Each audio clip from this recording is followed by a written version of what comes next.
Muy buena tarde a todos los que nos acompañan en esta ocasión, a esta webinar que tenemos una vez más con uno de nuestros alumnos de la Universidad Internacional de La Rioja, de España.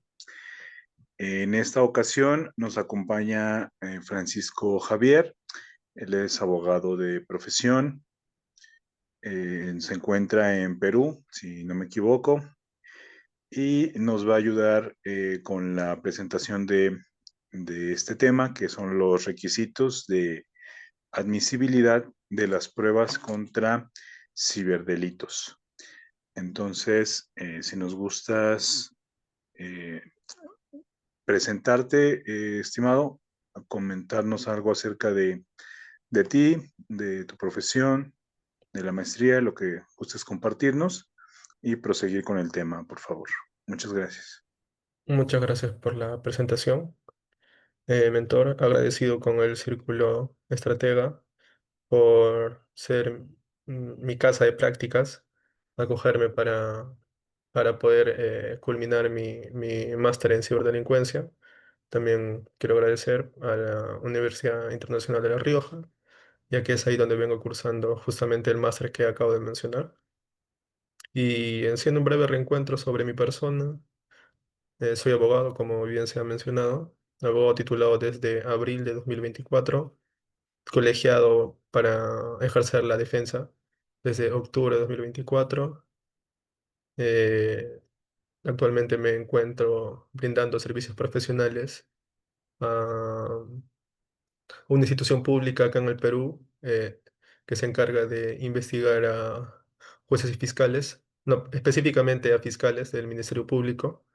La institución en cuestión se llama Autoridad Nacional de Control del Ministerio Público y, y bueno, en esta oportunidad, dicho ello, sobre ya mi persona, voy a pasar a hablar sobre el tema que nos convoca el día de hoy, que es exponer sobre los requisitos de admisibilidad de las pruebas contra los ciberdelitos.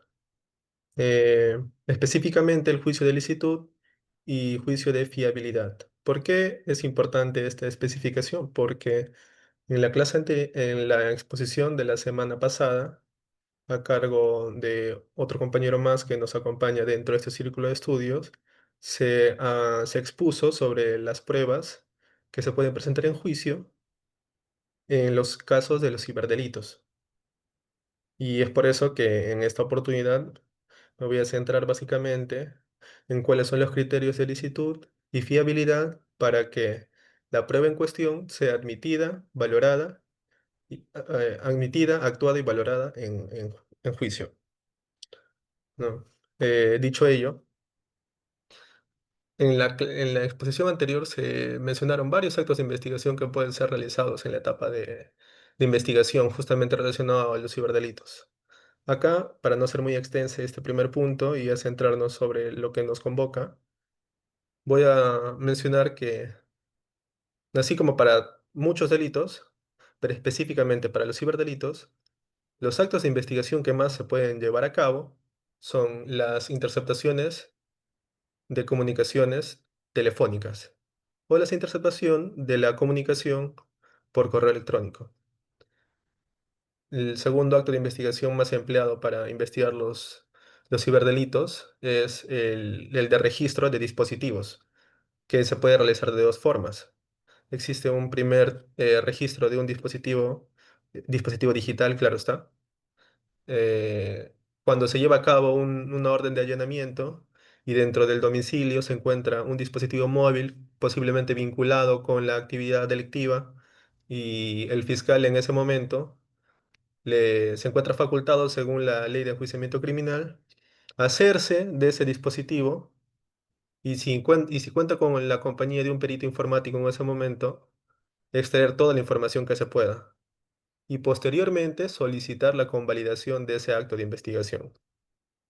Ahora, el otro supuesto para extraer información o hacer el registro de un dispositivo digital es ya fuera de un allanamiento, sino requerir de manera específica el registro de un dispositivo.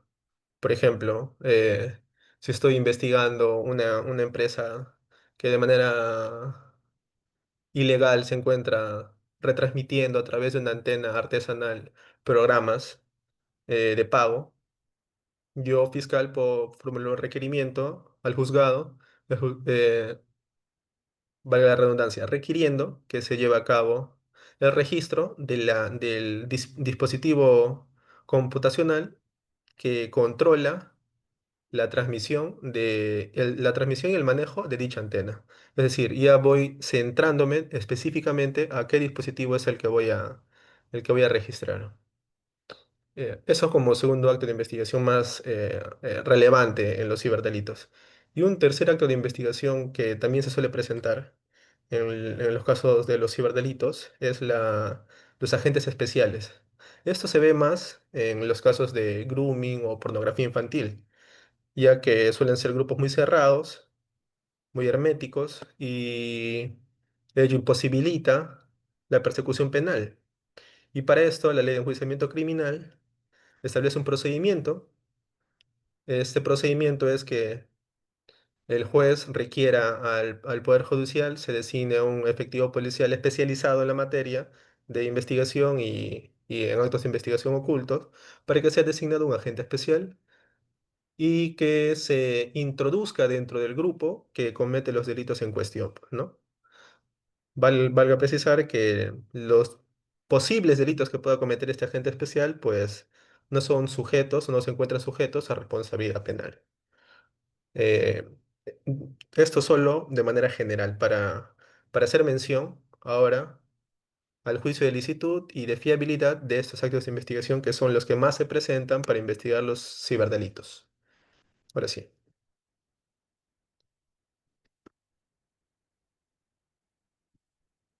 Bueno, como bien se sabe, los ciberdelitos representan un problema porque no se cometen dentro de un plano material. Es decir, no es que tras la comisión voy a encontrar una herramienta física como el arma homicida. Esta presenta retos, y estos retos son hacerse valer de información digital. Y la información digital, para que sea válida y sea actuada, requiere ciertos criterios, los criterios que he mencionado anteriormente, que es un juicio de legalidad y un juicio de, de fiabilidad. Así pues, las pruebas digitales requieren, primero, que si se trata de un procedimiento técnico, su reglamentación. Y si se trata de un acto de investigación propiamente dicho, reconocido en la ley, su estricto cumplimiento. Eh, por ejemplo, el caso de los agentes especiales. Un efectivo policial no puede, asimismo, designarse agente especial. Un fiscal por sí mismo no puede entrar a una vivienda y realizar el registro de los bienes. Siempre hay un proceso legal y ese proceso legal debe ser cumplido. Y ese proceso de control de cumplimiento es lo que la ley exige para que tenga validez en el juicio. Bueno, la ley de enjuiciamiento criminal y la ley orgánica nos establece que ese juicio, para que el medio probatorio en cuestión sea actuado, valorado en el juicio, es el juicio de licitud y el juicio de fiabilidad. Ahora, ¿qué tenemos que entender por el juicio de licitud? El juicio de licitud es, como he explicado de manera un poco rápida con la diapositiva anterior, es realizar el control de legalidad. El control de legalidad se encuentra dividida en dos cuestiones. Primero, que se cumpla el procedimiento legal para su obtención.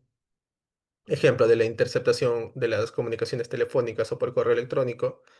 No va a ser legal que primero, en el caso de las interceptaciones de comunicaciones telefónicas es bueno recalcar eso, que primero intercepte los correos o las comunicaciones telefónicas y que luego pida la homologación. No funciona así. Como ya he explicado antes, para el caso del registro de los dispositivos, una vez que allanan un lugar. Esa regla, por ejemplo, de primero lo tomo y luego pido al juez que me lo convalide, acá no aplica para el caso de las interceptaciones de la comunicación. Así que, si no se cumple el orden de las cosas, el orden establecido en la ley de enjuiciamiento criminal, pues no supera este primer juicio de licitud. ¿Por qué es importante que se cumpla este procedimiento? O algunos podrán decir, no, lo que pasa es que si no, si la ley nos exige o nos pone muchas trabas, pues se va a generar impunidad. Y bueno, en realidad no es así. Lo que se busca es tener reglas de juego claras para que cuando una persona sea investigada, no se lleven a cabo actos de investigación en su contra que afecten sus derechos fundamentales. En el caso de las interceptaciones telefónicas, ese derecho fundamental es el de la reserva de la comunicación, por ejemplo. No es posible que, bajo el argumento de que se tiene que llegar a la verdad y a costa de cumplir el procedimiento legalmente establecido, primero se intercepte mis mensajes o mis correos y luego se pida la convalidación de estos. No es posible, no es posible. Es vulneratorio de derechos fundamentales. ¿Cuándo sí es posible? Cuando exista una autorización judicial previa y motivada. Pero, como ya he explicado al inicio, hay un único supuesto en el que el registro del dispositivo o del dispositivo electrónico puede ser posterior, de manera posterior. Perdón, se puede realizar en el acto y para que no resulte vulneratorio, se pide su convalidación al juez de manera posterior. Estoy hablando en los casos en los que se lleva a cabo un allanamiento o un registro domiciliario, se acceda al bien y se advierta varios dispositivos móviles vinculados con la comisión delictiva. Es decir, un ejemplo, estoy investigando un grupo dedicado a la pornografía infantil. Más o menos tengo ubicada la IP de un servidor, de un dispositivo móvil, y ya he dado con la ubicación física. Pido en mérito a esa IP y esa ubicación física una medida al juez de registro, claro, de manera previa, y este juez de manera motivada va a tener que autorizarme dicho ingreso al domicilio y registrar esa computadora. Ahora, ¿qué pasa si yo al ingresar como Ministerio Público advierto que ahí no solo hay una computadora, sino hay 10 computadoras más? Y aparentemente todas podrían estar vinculadas con contenido pornográfico de menores de edad. La ley en ese momento no va a poner trabas. Lo que se puede realizar en ese momento es, lleva a cabo el registro de esas máquinas, se extrae la información y se pide la conservación del acto posterior. Y esto realizando un poco de homologación también como opera acá en Perú. Porque imagínense, antes esto hubiese sido impensable. Cualquier abogado respondería que se están cometiendo actos vulneratorios porque sus correos, sus comunicaciones o fotografías íntimas del investigado se encuentran en esos ordenadores y que al no existir una orden específica para esa máquina, pues no tendría o no sería posible el acceso a la misma. Y ahí claramente se estaría realizando un abuso del derecho, circunstancia que la Constitución no, no garantiza, ni la peruana, ni la española, ni ninguna, en ninguna parte del mundo. El abuso del derecho siempre se encuentra penado, perdón, prohibido, proscrito. Ahora sí, esta orden judicial, que es previa y motivada, salvo la excepción que les acabo de comentar, siempre tiene que responder a criterios de proporcionalidad, idoneidad y necesidad. Esos criterios han sido, por ejemplo, en el caso de Perú, desarrollado por el Tribunal Constitucional, en el caso español, desarrollado por el Tribunal Supremo Español, pero ya de manera internacional también ha sido desarrollado por la Corte Interamericana de Derechos Humanos, que debe entenderse por proporcionalidad, de que la medida que voy a adoptar tiene que ser, primero, la única, o por no decir, la menos gravosa entre todas. La idoneidad es que esta medida responda a la necesidad que tengo. Perdón, la idoneidad está vinculada a que con este acto de investigación en cuestión voy a lograr el objetivo buscado. Y la necesidad es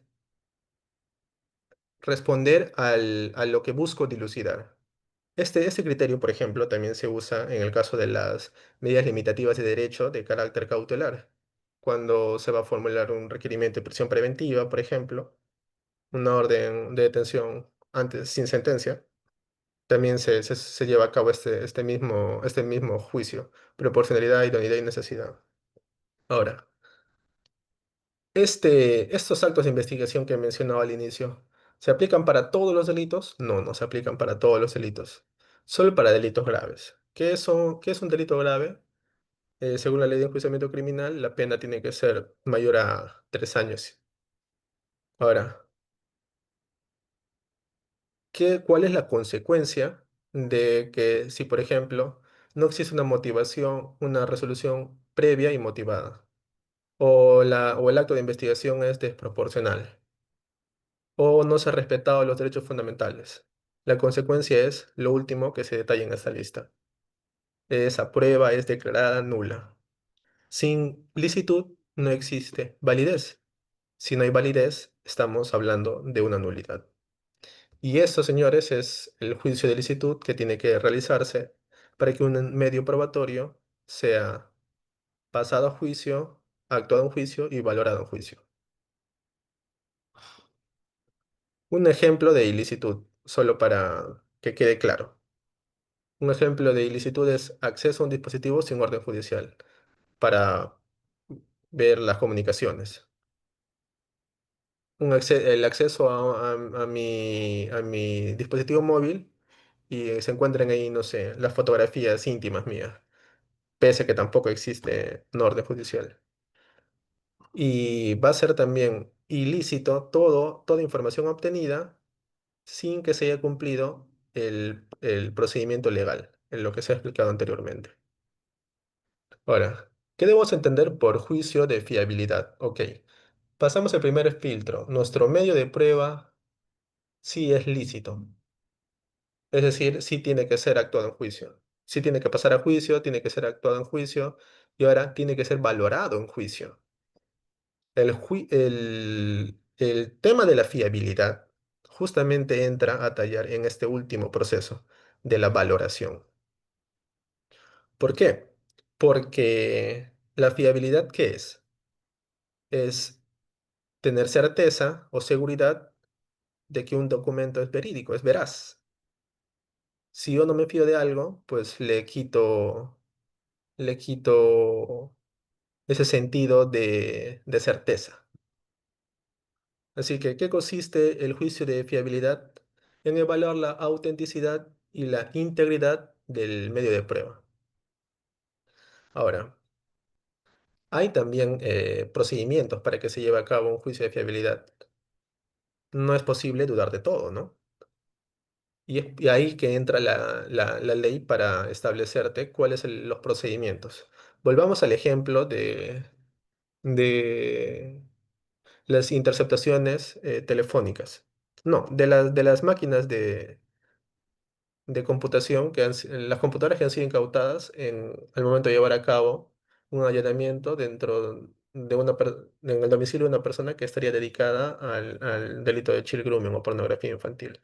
Ingreso a esa casa, veo otras computadoras para que mañana más adelante el investigado no diga, por si acaso, de las 10 computadoras que han incautado ese día, la décima no es mía, yo ni la conozco.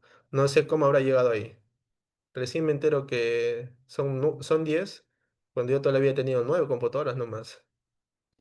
Para evitar ese tipo de problemas, siempre tiene que haber una cadena de custodia. Siempre que se incaute algo, va a tener que existir una cadena de custodia.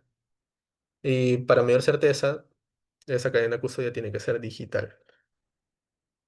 Aunque no quita validez las cadenas de custodia físicas también, pero ya es algo dejado a la antigua. Valga la precisión, en Perú, por ejemplo, se sigue usando cadenas de custodia físicas todavía. Ahora, ¿qué otro criterio uno tiene que tener en cuenta para que tal acto de medio probatorio supere el juicio de fiabilidad? Es observar qué método forense se ha aplicado. en el ejemplo de las interceptaciones telefónicas de comunicaciones. Voy a tener que tener bien en claro qué equipo, por ejemplo, qué equipo se ha utilizado para llevar a cabo la interceptación telefónica y en qué dispositivo las grabaciones telefónicas han sido guardadas. Ahora, una vez guardadas esas comunicaciones, normalmente en formato MP3, porque únicamente es audio, lo que le corresponde al perito es acercarse a ese dispositivo digital que guarda estas comunicaciones telefónicas interceptadas y hacerle un tipo de encriptación, es decir, no, para que no se varíen. Y una vez hecha la encriptación, realizan una copia o un clonado. Esa encriptación es el código hash, como le suelen llamar, y a partir de ese código hash se realiza luego una clonación. Y lo que pasa a juicio, por ejemplo, nunca son los audios originales. Los audios ni el perito trabaja con los audios originales. Esas son estas copias, las copias fieles, claro está que son fieles, con las que el perito va a trabajar, es decir, va a llevar a cabo la escucha, otro perito se va a encargar de transcribir la conversación, y es todo esto lo que va a ser actuado en juicio. ¿Qué busca tanto la cadena de custodia como tener el método forense que se ha llevado a cabo? Claro, es decir, ¿qué busca garantizar esto? Busca garantizar que los jueces tengan la certeza de que no ha existido manipulación o pérdida de información. Una vez que el juez ha tenido en cuenta de que se ha respetado la cadena de custodia, de que ha habido un método forense, que por lo general son métodos científicos, en uno que otro caso no son métodos científicos, pero ello no quita valor probatorio. Una vez que haya comprobado esas cuestiones, ya se encuentra garantizada que no hubo en dicho medio de prueba manipulación o pérdida de información. Ahora, ¿qué pasa si no se cumple la cadena de custodia o el método forense no es claro o ha sido un método forense inadecuado? Pues la prueba en cuestión pierde fiabilidad. ¿Y qué trae consigo que pierda fiabilidad? Por ejemplo, el juez puede pensar, oye, acá la información no está completa. O puede pensar, oye, acá quizás sea verdad que este señor solo tenía 9 máquinas y justo en la máquina que él no reconoce, la décima, ahí hay mucho más contenido sexual. Pucha, posiblemente no sea de él. Y esa duda, hay un principio dentro del derecho penal que ante la duda siempre se tiene que beneficiar al acusado, indubio pro reo o al detenido, ¿no? Así que si una prueba va a perder credibilidad, pues el juez ya no lo va a valorar. Y si se va a llenar de dudas, tampoco va a haber una sentencia condenatoria. Ahí la importancia de que los medios de prueba recabados resulten fiables, porque si no resultan fiables, el caso se puede caer. Nada nos va a servir haber llevado a cabo el procedimiento legalmente establecido, haber superado el juicio de licitud, si es que en el juicio de fiabilidad, pues patinamos. Ahora sí, ya para ir cerrando, algunas diferencias. El juicio de licitud, como se ha explicado, responde a un enfoque jurídico, mientras que el juicio de fiabilidad responde a un enfoque técnico. El enfoque jurídico requiere que se analice para sí, requiere que se analice si la obtención de la prueba digital, para que se obtenga la misma, se respetaron derechos fundamentales y el procedimiento legalmente establecido puede agregarse ahí. Asimismo, el enfoque técnico requiere que se analice si la prueba digital es auténtica e íntegra, bajo los dos parámetros antes expuestos, es decir, cadena de custodia y un método forense válido, científico y claro. Ahora, si la prueba se obtuvo con vulneración a los derechos fundamentales, es decir, si no supera el juicio de licitud, esta prueba deviene nula y por lo tanto ni siquiera puede ser actuada, ni siquiera puede pasar a juicio. Se queda a puertas, por así decirlo. Ahora, si la prueba pasa, pero esta no brinda garantías, es decir, no supera el juicio de fiabilidad, su valor probatorio va a ser menor. Y al ser menor, pues posiblemente se obtenga una sentencia absolutoria. Conclusiones. Una prueba digital válida, entonces, debe ser lícita y fiable. Lícita porque tiene que respetar los derechos fundamentales y fiable para que se garantice la autenticidad e integridad. Con estos dos elementos se puede obtener una sentencia condenatoria. El equilibrio entre la eficacia penal y las garantías constitucionales es indispensable. Como dije al inicio, uno no puede ir a toda costa a perseguir el delito. Siempre hay reglas, reglas procesales. Y si estas reglas no se cumplen, usando una frase, no podemos aplicar el fin justifica los medios. No es así, porque el fin, el medio es muy, muy, muy importante para obtener el resultado, el fin. En este caso, estamos hablando de una sentencia condenatoria, ¿no? Para un delito cibernético. Ahora, quiero cerrar con esta frase de la autora que he empleado para elaborar esta presentación, y es que la tecnología evoluciona, pero la justicia debe seguir garantizando derechos. Josefina Quevedo González, y bueno, eso sería todo por mi parte, y gracias por su atención. Estoy sujeto a las preguntas que puedan realizarse. Pues muchas gracias, Francisco, por tu explicación. Es un tema de mucha relevancia, de mucha importancia. En términos generales, pues el marco jurídico en los países de Latinoamérica son muy parecidos.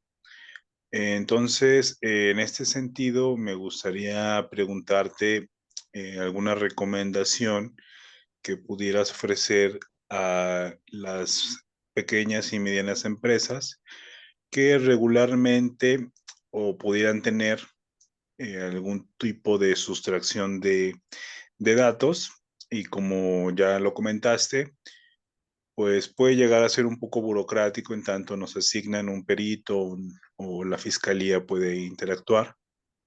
Entonces, bajo el supuesto de que la, la cadena de custodia inicia por quien pudiera ser responsable de quizá administrar los sistemas, algún ingeniero en sistemas o algún responsable del área de informática. ¿Qué recomendaciones nos podrías dar para pues que no se corrompa la evidencia en el caso de un robo de sustracción de datos, en tanto la fiscalía interviene? Muy buena pregunta. Es muy cierto que para cualquier empresa o cualquier emprendimiento, ser víctima de un delito cibernético, como el que usted menciona, el de daños, el que acceden a tu sistema y borran tus datos, es terrible. Y peor aún va a ser la investigación que va a seguir a esta.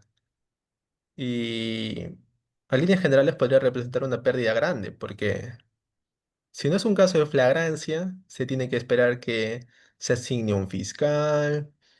Puede tardar 1 a 2 meses y recién asignado el fiscal se asigne, este fiscal decida qué actos de investigación hacer y si considera en uno de ellos realizar el acto de registro en el dispositivo, cosa que si no lo realiza pues sería un mal fiscal porque es más que obvio que sería indispensable para el delito de daños en sistemas informáticos. Recién ahí cuando se lleva a cabo la pericia, disponga ese acto de investigación, el fiscal va a tener que ir hacia la empresa agraviada con su perito y llevar a cabo este acto de investigación. Y posiblemente eso sea 2 meses después de que han ocurrido los hechos y una empresa Correcto. no puede parar sus actividades. Así que, ¿qué es lo Así es. recomendable? ¿Qué es lo recomendable? O sea, eso es un problema grande. ¿Qué es lo recomendable? Lo recomendable es que siempre existan equipos especializados de investigación. En el caso de Perú, Perú cuenta con una fiscalía especializada en ciberdelincuencia. Cuando una víctima sufre el delito, por ejemplo, de daños informáticos, lo primero que hace es denunciar ante la fiscalía especializada en ciberdelincuencia y ahí existen fiscales que se encuentran en turno permanente. Y lo primero que hacen es constituirse hasta el lugar de los hechos, estamos hablando de delito de daño, se constituyen hasta el sistema informático que almacena el sistema afectado y en ese momento, sin orden judicial ni nada, porque estamos hablando de la máquina que usa la agraviada, basta que la agraviada dé su consentimiento para que se acceda al dispositivo en cuestión. Distinto sería que se pretenda acceder al dispositivo digital del investigado. Eso sí requeriría una autorización judicial.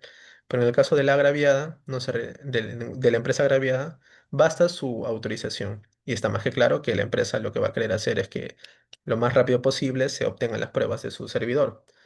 Lo que hace el fiscal entonces es, se va con el perito, extrae la información, realiza el código, la encriptación primero de toda la información, le asigna un código hash y luego sustrae una copia. Y con esa copia es con lo que trabaja. Ahora, si en México existe una fiscalía especializada en violencia, perdón, una fiscalía especializada en ciberdelincuencia, pues tendrían resuelto ahí todos esos 2 meses que podría llevar a cabo que no se realicen actos de investigación. En caso de no tenerlo, lo recomendable sería no usar más ese sistema, parar ese sistema, porque cualquier uso que se pueda dar al sistema va a afectar ese medio probatorio, se va a alterar las evidencias digitales. Ahora, si es Correcto. una empresa muy solventa, para cerrar, lo que podría hacer en todo caso es adquirir los servicios profesionales de un perito, para que el perito lleve a cabo la encriptación de la información, la copia hash, y con eso lo anexe al momento de a formular su denuncia. Y de esta forma ya podría seguir utilizando su sistema informático, ¿no? Pese al daño de la información que pudiera haber sufrido. Pero sabemos que no todas las empresas tienen esa facilidad, pues, ¿no? O esos niveles de ingreso. Sí, es un problema muy interesante, pero ya está en las autoridades como buscan garantizar la justicia en la ciudadanía. Correcto. Bien, pues como sabemos, pues lo prioritario sería prevenir, para lo cual me parece que podemos implementar pues marcos de referencia, mexicanos, extranjeros, precisamente para prevenir que seamos víctimas de un delito de ciberdelincuencia. Y por otro lado, si se llega a dar, lamentablemente, pues me parece que ya lo comentas, en primera instancia, pues dar parte de la autoridad. La segunda es pues resguardar las pruebas que podamos tener o que deseemos presentar, cuidando esta cadena de custodia que ya comentas, precisamente para que la fiscalía no las pueda considerar y en su efecto pues puedan ser válidas ante un juicio, como ya nos explicabas. Pues bien, me parece que con esto podríamos cerrar. No sé si gustes agregar algo adicional, estimado Francisco. Solo para cerrar, en efecto, y complementar lo que usted mencionó, la labor preventiva es fundamental para prevenir todo tipo de ciberdelitos. Lastimosamente, los delincuentes siempre están un paso por delante y nuestra regulación un paso atrás, así que ahí tenemos que estar. La prevención es nuestra mejor defensa. Eso sería todo por mi parte. Muchas gracias. Correcto. Pues muchas gracias. Pues justo el propósito de estas pequeñas webinar, el apoyo que solicitamos a partir de ustedes, pues es para difundir estos temas ante nuestra audiencia, ante nuestro público, ante nuestros clientes, precisamente para que pues vayan tomando, como decimos, cartas en el asunto, que vayan preparándose. Ya lo mencionábamos, la mejor estrategia es prevenir para evitar ese tipo de datos, de crímenes. Muchas gracias, estimado. Estamos en contacto para las siguientes exposiciones y muchas gracias a todos. Muy buena tarde. Encantado. Hasta luego.